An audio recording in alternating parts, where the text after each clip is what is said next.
하나님의 평강과 은혜가 함께 하시길 주님의 이름으로 축복합니다. 이제 한 마음으로 신앙 고백하시며 8월 8일 화요일 새벽 기도회를 하나님께 올려드리겠습니다.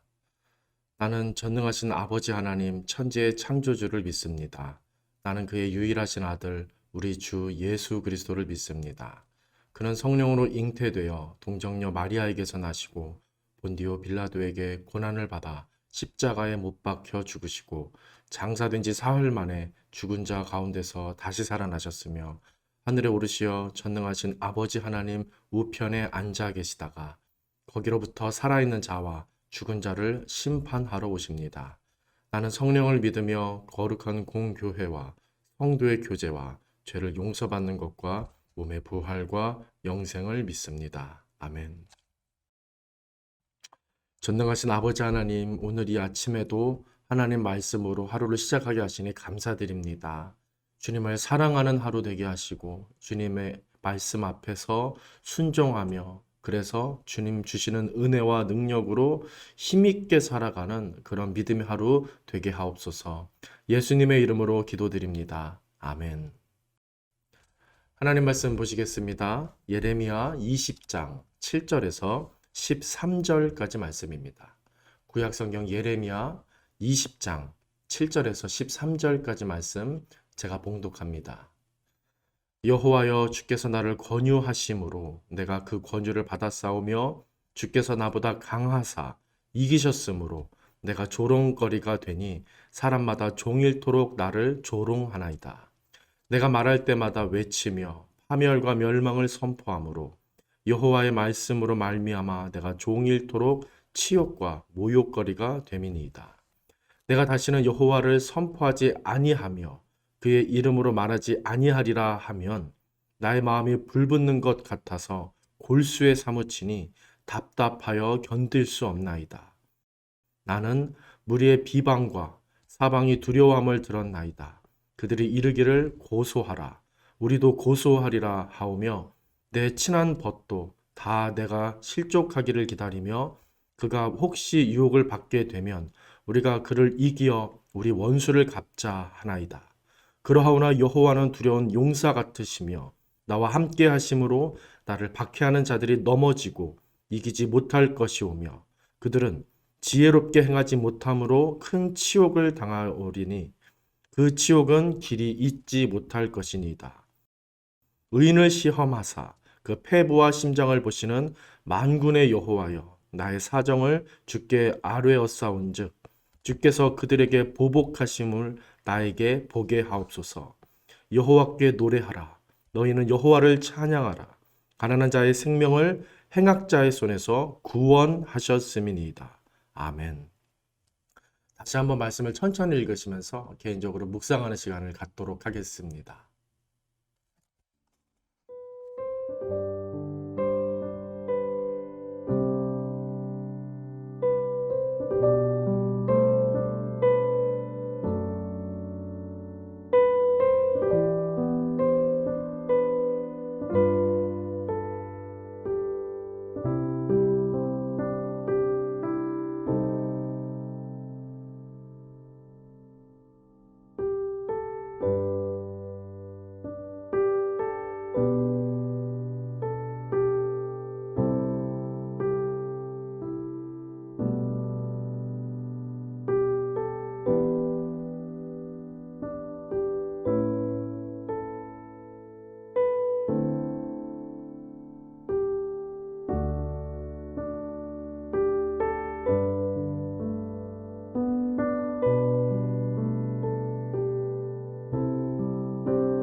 예레미야는 멸망과 심판의 한복판에서 하나님의 뜻을 거침없이 전했던 선지자입니다.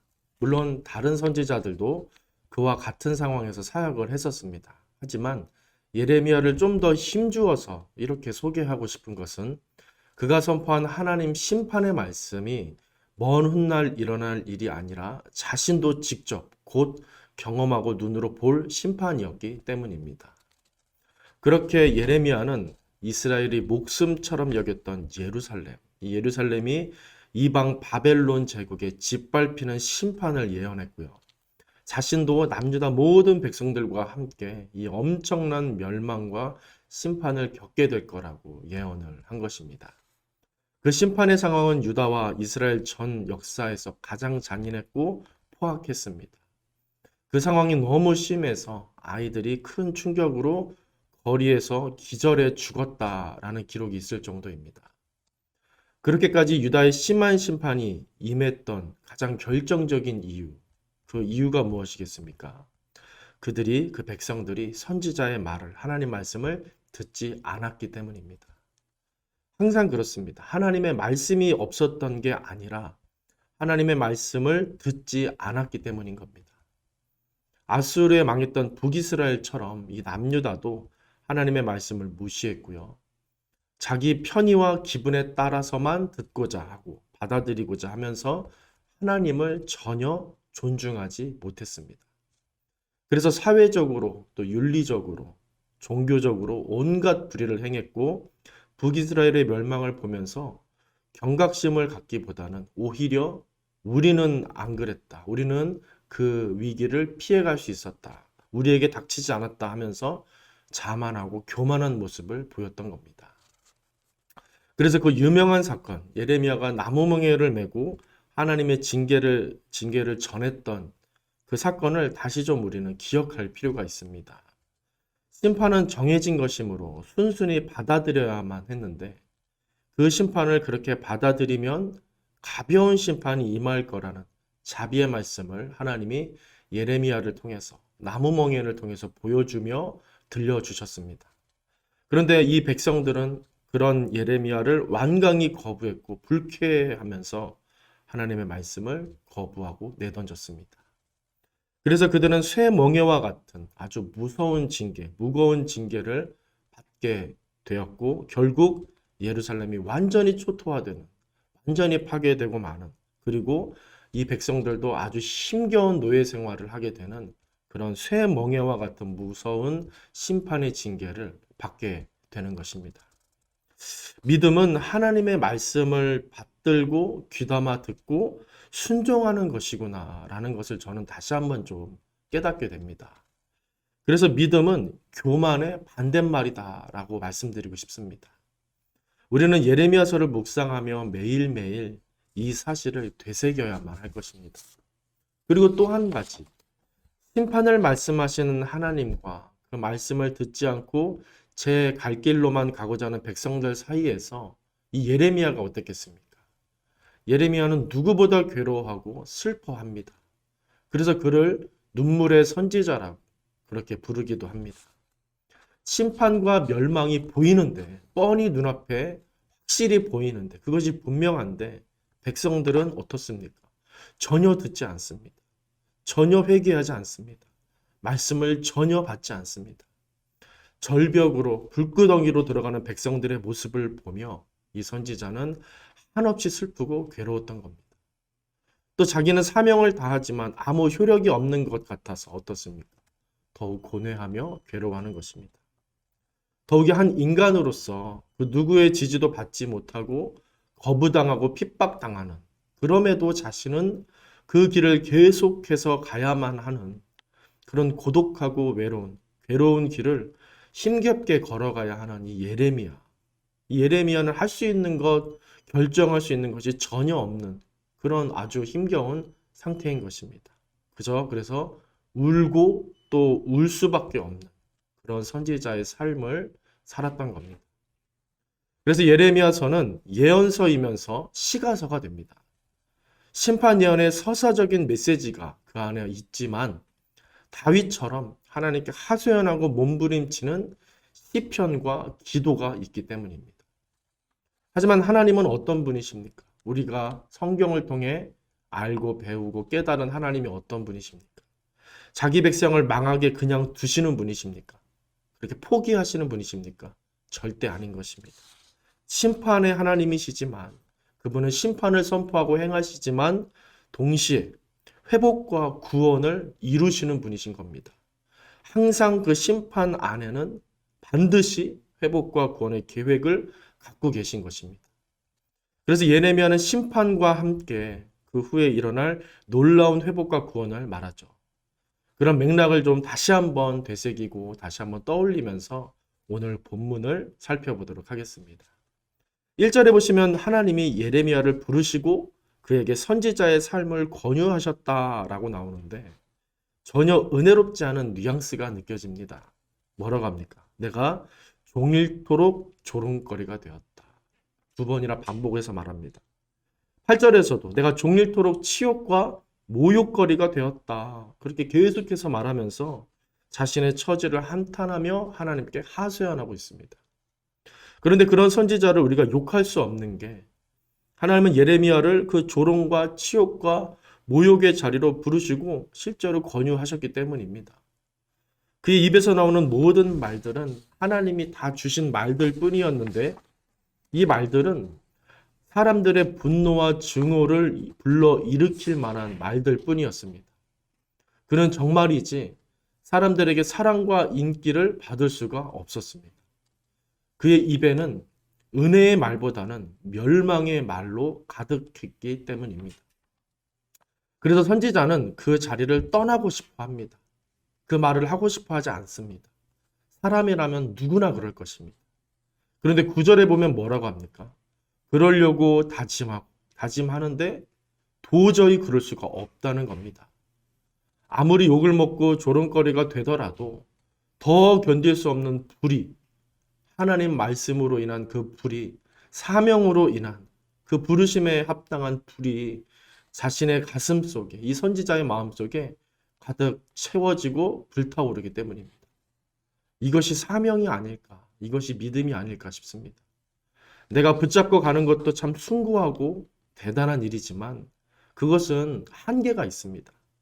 그것보다 한 단계 더 높은 수준은 아마도 내가 붙들려 가는 것이 아닐까. 내가 붙들려 가는 것이 아닐까 싶습니다. 말씀을 붙들고 사는 것도 중요하지만 그것보다 그분의 말씀에 붙들려서 사는 것. 하나님을 붙잡고 사는 것도 중요하지만 정말 중요한 일이지만 그보다 하나님께 붙들려 사는 것. 이것이 더 높고 확실한 수준이 아닐까 싶습니다. 예레미야는 그렇게 하나님께 붙들려 아무리 조롱받고 모욕당해도 그 주님이 원하시는 길을 떠나지 않는 거고 떠날 수가 없었던 겁니다. 그 덕분에 유다의 왕과 귀족들과 모든 백성들은 그 어떤 상황 속에서도 하나님의 말씀을 받을 수 있었던 겁니다. 그러면 어쨌든 간에 소망이 있는 것입니다. 그리고 마지막 11절에서 13절 말씀을 또 이어서 다시 한번 보겠습니다. 예레미야의 아주 송곳 같은 그런 찬양의 고백이 나옵니다. 그러하오나 여호와는 두려운 용사 같으시며 나와 함께 하심으로 나를 박해하는 자들이 넘어지고 이기지 못할 것이며 그들은 지혜롭게 행하지 못함으로 큰 치욕을 당하오리니 그 치욕은 길이 잊지 못할 것이니이다. 의인을 시험하사 그 패부와 심정을 보시는 만군의 여호와여 나의 사정을 주께 아뢰었사온즉 주께서 그들에게 보복하심을 나에게 보게 하옵소서. 마지막 13절입니다. 여호와께 노래하라. 너희는 여호와를 찬양하라. 가난한 자의 생명을 행악자의 손에서 구원하셨음이니라. 아멘. 하나님과 그의 말씀에 붙들린 사람의 삶과 고백이 이와 같구나 보게 되는 것입니다. 먼저는 용사 되시는 하나님과 동행하는 삶을 사는 것입니다. 또 나를 위해 보응하시는 하나님을 경험하는 삶을 살게 됩니다. 그리고 마지막 13절에서 뭐라고 합니까? 주를 노래합니다. 주를 찬양합니다. 약한 자들의 생명을 구원하시는 하나님을 경험하며 이 현실을 뚫고 나아가는 송곳과 같이 찬양하며 경배하며 노래하며 사는 삶인 것입니다. 이 마지막 부분을 읽으며 우리의 삶을 좀 생각해 볼 필요가 있다라는 생각을 문득 하게 됩니다. 우리의 신앙의 삶은 과연 어떠한가? 교회 다니는 삶, 교회 사람들과 어울리는 삶, 물론 이것도 정말 중요하고 필수적인 요소가 되겠지만 그것만으로 끝난다면 우리가 과연 하나님 앞에서 믿음으로 살고 있다, 믿음 생활하고 있다라고 말할 수 있을까 하는 생각이 드는 것입니다. 진정 하나님을 경험하고 하나님이 어떤 분이신지를 체험하면서 그 하나님의 능력과 선하심을 맛보고 선포하고 찬양하면서 오늘도 내일도 그분의 역사와 그분의 세계 속에서 영적인 무언가를, 그 깊은 무언가를 느끼며 전하며 흐르게 하는 그런 실질적인 그분과 동행하는 삶을 좀 우리가 살아야 하지 않을까 싶은 것입니다. 예레미야는 극한의 상황에서 이와 같은 삶을 살았고 우리에게 보여내 주고 있는 것입니다. 주께 붙들린다는 것의 의미가 이처럼 굉장한 것임을 깨닫게 됩니다. 주님의 뜻대로 산다는 것이 이처럼 강력한 것임을 다시 느낄 수 있게 됩니다. 우리의 삶은 사실 평범합니다. 누구나 사실은 평범합니다. 그 테두리 안에서 너무 분주하기도 하고 어렵기도 하고 지루하기도 합니다. 하지만 주님께 붙들리게 될 때 그 평범하고 한정적인 우리의 삶은 어떻게 되겠습니까? 아주 특별해지는 것입니다. 오늘 예레미야의 글을 보시길 바랍니다. 그는 원망과 하소연과 탄식으로 시작했으나 환희와 찬양과 선포로 끝을 맺고 있는 것입니다. 오늘 다시 한번 말씀을 우리 마음에 새기며 특별하신 그분께 더 집중하는 하루를 저와 우리 성도님들 다 살게 되시길 바랍니다. 나를 맡겨드리며 나도 이와 같이 붙잡아 달라고, 붙들어 달라고, 나도 이 한정적인 인생 속에서 주님께 붙들림 바 되어 살게 해달라고, 주님의 능력과 평강과 그 영원하심, 그 소망과 기쁨을 누리면서 오늘 하루 찬양으로 가득한 삶을 살게 해달라고 함께 기도하며 간구하시길 바랍니다. 주님의 그 기도를 예레미야처럼 받아주실 줄로 믿습니다. 우리 인생을 더 세밀하게 이끌어가 주실 줄로 믿습니다. 우리 보나님께 모든 성도님들 그 기도로 오늘을 사시고 내일을 생각하시고 기대하실 수 있기를 바랍니다. 그래서 날마다 매 순간마다 주님의 동행하심과 역사하심을 경험하는 성령 충만한 믿음의 삶을 사실 수 있게 되시길 주님의 이름으로 간절히 축원드립니다. 기도하겠습니다. 사랑과 은혜의 아버지 하나님, 우리를 긍휼히 여기사 오늘도 말씀 앞에서 나를 돌아보며 하나님이 어떤 분이신지를 다시 한번 생각하며 바라보게 하시니 감사합니다. 하나님을 알기만 하는 것에 그치지 않게 하시고 하나님을 더욱 존중하며 경외하며 바라보며 사랑하며 그 하나님 말씀을 경험하며 체험하며 하나님과 동행하는 삶을 오늘 그리고 내일 그렇게 살아갈 수 있도록 하나님 우리에게 특별한 은총과 은혜를 허락하여 주시옵소서. 더욱 주님께 집중하는 삶이 되길 원합니다. 오늘 우리를 온전히 붙잡아 주시고 이끌어 주옵소서. 예수님의 이름으로 기도드립니다. 아멘. 하늘에 계신 우리 아버지, 아버지의 이름을 거룩하게 하시며 아버지의 나라가 오게 하시며 아버지의 뜻이 하늘에서와 같이 땅에서도 이루어지게 하소서. 오늘 우리에게 일용할 양식을 주시고 우리가 우리에게 잘못한 사람을 용서하여 준 것 같이 우리 죄를 용서하여 주시고 우리를 시험에 빠지지 않게 하시고 악에서 구하소서. 나라와 권능과 영광이 영원히 아버지의 것입니다. 아멘.